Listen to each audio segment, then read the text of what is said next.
জিকির করবে যারা, আল্লাহর কাছে প্রিয় তারা। আল্লাহর কাছে প্রিয় যারা, জান্নাতে প্রবেশ করবে তারা। জোরে লা ইলাহা,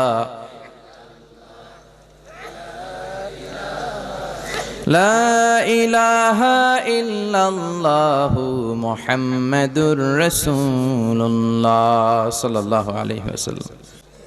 বিসমিল্লাহির রহমানির রহিম। পরম করুণাময় অসীম দয়ালু আল্লাহ তাআলার নামে শুরু করছি। এই আয়াত দিয়ে আপনারা পোস্টার বানিয়েছেন। আল্লাহর নাম দিয়ে আমরা সব শুরু করতে চাই, ঠিক কি না? সব কাজের শুরুতে আল্লাহর নাম থাকলে রহমত আর বরকত আছে না নাই?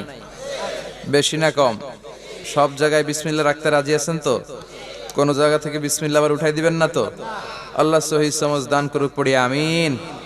বার্ষিক তাফসীরুল কোরআনের মাহফিল, গৌরী গ্রাম।